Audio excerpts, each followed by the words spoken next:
Okay, everybody, it's Z Marcel Patu. Welcome to another edition of Fighting Peaches. We are happy to be joined by Georgia State men's soccer head coach Brett Surrency and player Charlie Ward. Before we get to them, as always, follow everything that we do. Go to the sportsinquirer.net, premier site for news and notes in the world of sports. You can also go to our social media platforms on Twitter/X, Instagram, and Facebook. Just look us up under Marcel Patu or the Sports Inquirer. And then finally, make sure you like, share, and subscribe to our audio and video platforms such as YouTube, SoundCloud, Spotify, and more.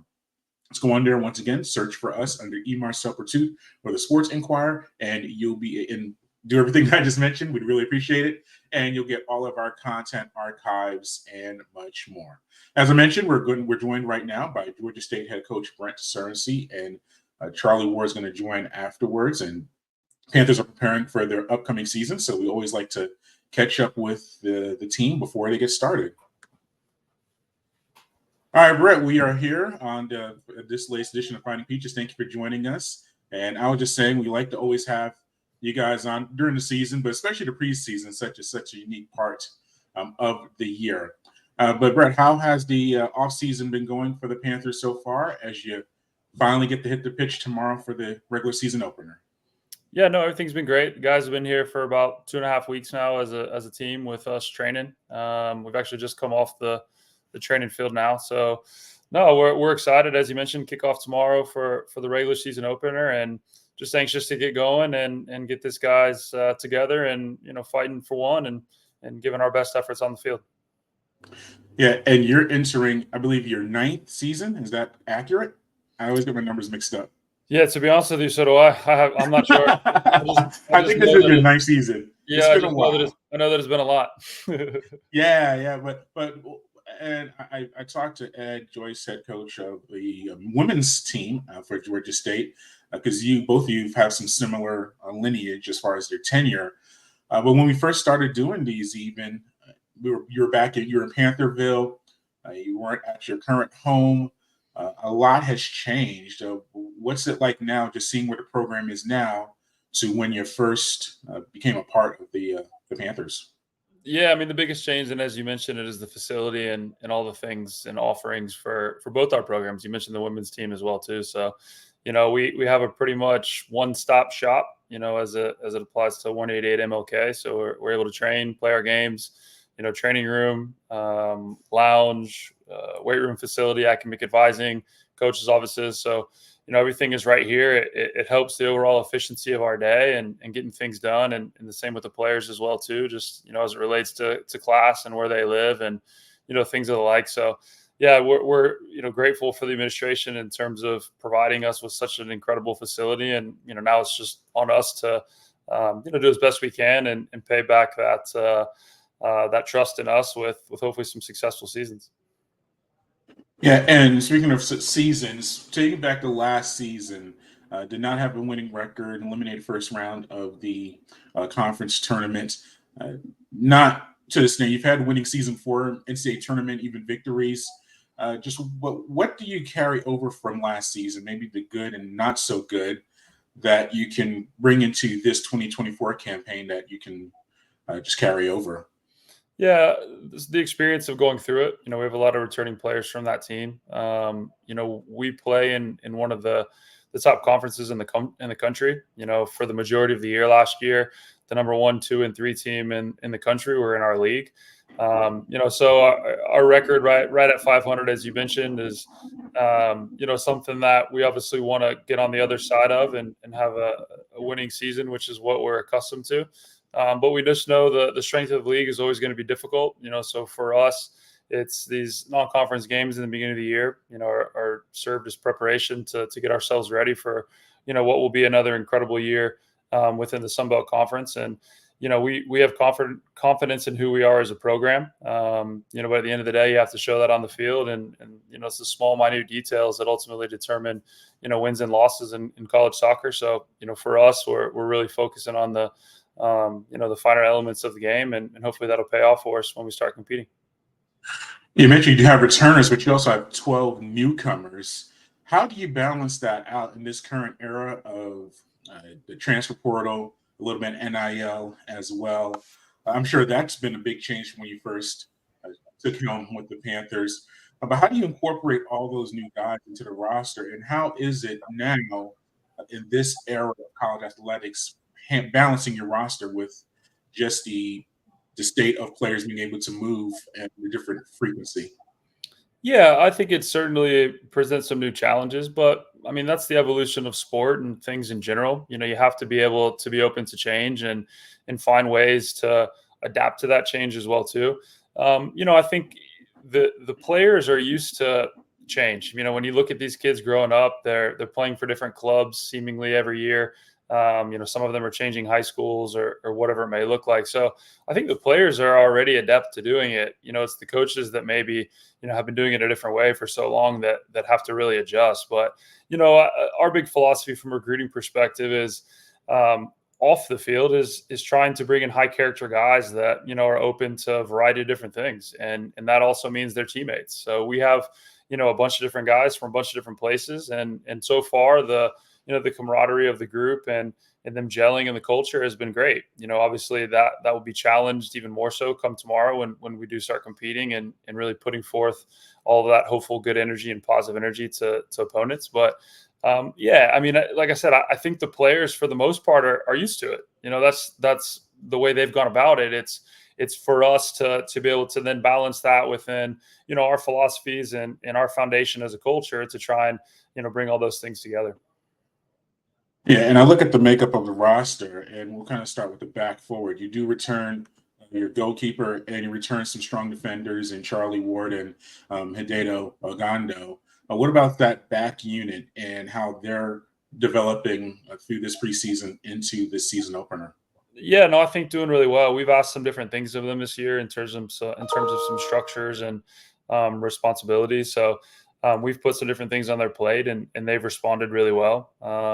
Charlie is our captain, so we have high expectations for what he'll bring to the program. And as you mentioned, we have some guys that have returned as well too. So it's a group that we have a lot of faith in. The back line as well as the goalkeeper as well. It's something that when you look across in particular, for me, I look at the back line and you want to look there and see experience and the confidence of guys that have done it before. And, as you mentioned, some returners to our program and some transfers that have come in that have done it at other programs as well, too. So you feel confident about the experience that they've had so far collegially. Yeah, and then midfield, you return Justin McLean and Gavin Williams. How important is it for that unit to get together and have continuity as you get through this early part of the season? Yeah, I mean, those guys in particular play really well together, and as you mentioned, they're juniors with a lot of experience. So both talented players in their own right, and in some similar and different ways. I think we'll ask more of both of them on the attacking side this year to help with goals and assists. And as I mentioned, just that experience and what they've gone through, and they understand the difficulty of the league and ultimately the difficulty of our schedule. That we'll lean on them and ask a bit more of them this year because of all those reasons. Yeah, and when you always say where are the goals going to come from, and McLean actually he's had I think 4 goals last season, so he was one of the top guys. But what about some other guys that you're going to be looked to get the ball into the net and score for you guys this year? Yeah, I think it's going to be a by committee type of thing, to be honest with you. In years past, we've had guys like Aris Briggs who, would score upwards of 15, 16 goals. And that they were, people were going to key on and in on him, and rightfully so. He was a big time goal scoring threat. I think for the way that we're playing and the personnel around us, we have guys that can do a variety of different things. So each given day and each given game may require some different setups from us to get the most out of guys. So I think it'll be a by committee thing. But you mentioned Justin, you mentioned Gavin. I think Tom Williams is someone else. I think Matt Taylor, Miguel Ramirez, Braden Hall. I think these are guys that have goals in them. Gustavo Marquez, one of our new players as well too. So there's guys that I think have the ability to put the ball in the back of the net. And at the end of the day, it needs to happen in the games for us to win games. You can't win games without scoring goals. So even if that's just one, someone's got to take that, on their shoulders. And for us, we're looking at that as more of by committee as opposed to really leaning into one player. Yeah, and this you've had many season openers as a player and as a coach. Do you still get excited for the season opener? And if you do, how what's that level like? And how do you handle that for these guys? Because I'm sure they're ready to play 120 minutes and tackle everybody and exert themselves, but it's a long season. How do you balance that at that excitement level, but also just keeping your eye just kind of on the full picture of the season?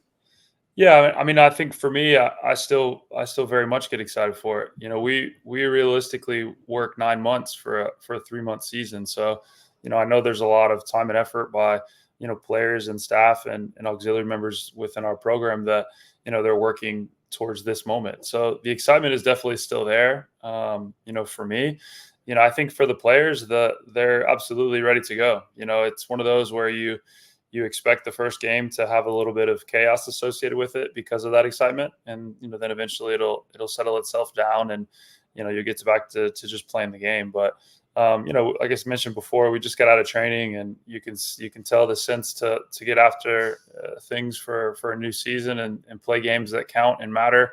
The guys are ready for it, and hopefully we'll be able to prove that tomorrow. Yeah, and then you do face Belmont tomorrow, a team just a few hours away, a familiar foe. What a, how do you prepare for a season opener? Because as I said, you have some returners, but you have a lot of newcomers, and I'm sure they're in the same situation too. How does a coach or a manager handle the first game? Because I'm sure you've watched film and tried to see their roster, but you really don't have too much of an idea what's going to happen. They don't know about you either. But how do you approach even these first few games? Because UAB in a few days as well. How do you approach these first few matches just strategically? Yeah, I think it's challenging for all the things that you mentioned. The first game we lean into some program philosophies and some trends that we've seen year to year. As it applies to Belmont, they've had the same coach for a number of years. So traditionally, philosophically, they are have set themselves up in a standard way. So we try and lean on some tendencies that they've done in the past, but yeah, for the most part, other than looking down a roster and looking at things from last year, it is a little bit blind going in. So preparation wise, we do put a lot of focus on ourselves because that is something that we do know and can control. So want to be prepared as we can as it applies to the way we want to do things, and have a little bit of an eye and maybe a little bit of information about the opposing team. But as you mentioned, we don't have a necessarily a consistent feel on what that may be. So, we sort of rely on what we can do and what's the best version of ourselves. All right, Brett, we appreciate it. Thank you for your time. I know you have Charlie in the wing ready to come in. So we'll be talking throughout the season. And now we could bring in Charlie Okay. to the fold. And while we get Charlie into the fold, you can go ahead, Brett. Appreciate the Yep. time. No worries. Yeah, while we do that transition, as always, to follow everything that we do, go to the sportsinquirer.net, premier site for news and notes in the world of sports. You can also go to our social media platforms on Twitter/X, Instagram, and Facebook under Sports Inquirer, myself too. And finally, make sure you share, subscribe, and like our content on our video platforms and audio on SoundCloud, YouTube, Spotify, and many more. All right, let's bring Charlie Ward in, a player for Georgia State men's soccer. All right, Charlie, thank you for joining us. Thank you for How having me. has the pre? Yeah, thank you. How has the preseason been for you guys from the players' perspective and getting ready for this season opener against Belmont? It's been really exciting. New lads in, everyone's really gelled in quite well, and we got ourselves a tough game on our first one round, and then we got ourselves a nice win, and we really went and gave the Clemson #1 team in the country a really good go. So we can show we can compete with that level, and now it's just all eyes on tomorrow. Yeah, and just carrying over from last season and the performance of the squad, you're a returner, a captain, as we just learned. Congratulations on that honor. Looking back on 2023, what are just some things you can take away from that to maybe bring over into this year, or maybe improve on as a unit? I think definitely from last year, it was a case of we competed with these teams. It was just that last final bit of getting the goals in, and last year, and then we're looking really good this year. We're getting, players are really firing in training, and we're getting into positions. It's just, getting in that last bit in the back of the net. That's the whole point of it. Yeah, and you have 13 players, new players on the roster. I think that's the number, double Yeah. digits at Uh-huh. least. How do you incorporate all those guys into the roster, and how has it changed from maybe the beginning of your career to maybe the last year or so with just the transfer portal, Yeah. NIL, and things like that? How do you handle just the fluctuation of these rosters, especially when you're a player? Yeah, we get like quite a mixed group. We get freshmen, and then we also get a lot of graduates and transfers. Everybody comes, they come in and they quite gel quite quickly. It's quite effortless, which is a credit to the lads that come in. They're all good lads. No one's been in any trouble. Follow by the rules, and we have our standards here that it's across the board, and everyone gels in really well, and that's a credit to them. Yeah, and how do you handle a season opener against Belmont, where you played them last year, so you Yeah. have that little bit of that benefit, but there's so much roster change. And I know they have the same coaching staff, at least that's the same. But yeah, but how do you handle this first game, and you don't really know what to expect when you head out there? Yeah, I mean, you can only go off other people have been doing in pre-season, but as you say, like going off last year's is a very tough game. The big lads, they want to get stuck in, which, it suits us. We like that kind of style of play. And it's just we've got to stick by each other, no matter what gets thrown at us, we're all together on the pitch and we got to find a way to get past them. Yeah, and what's the excitement level of the team heading into Everyone's this regular buzzing, season? yeah. Everyone's buzzing. Yeah. We're ready to rock and roll now. It's been a long, what was it, 8 or 9 months off. Like we're ready to rock and roll now. We want to get going. Yeah, and how do you balance that though, as far as you're excited to get out there, and I know everyone wants to play every minute, but it Yeah. also is a long season. So how do you balance that extra energy and excitement, but you also realize that we have 3 months of football to play? But definitely, I think it comes from obviously the older lads in the group and obviously the coaches, keeping everyone step by step, not thinking ahead in the long run, taking it one by one, game at a time, Yeah, well, Charlie, thank you for joining us. We appreciate it, and we'll be in touch throughout the season. And good luck against Belmont. Thanks for having me. Thank you. All right, all right, and we're back. All right, thanks. We thank Brett and Charlie for joining us for this edition of Fighting Peaches. As always, to follow everything that we do, go to the mothership to sportsinquirer.net. You can also go to our social media platforms on Twitter/X, Instagram, and Facebook. And finally, make sure you like, share, subscribe our content on our video and audio platforms such as YouTube, SoundCloud, Spotify, and much more. Once again, thank you for joining us. Until next time, good fight, good night, and be safe.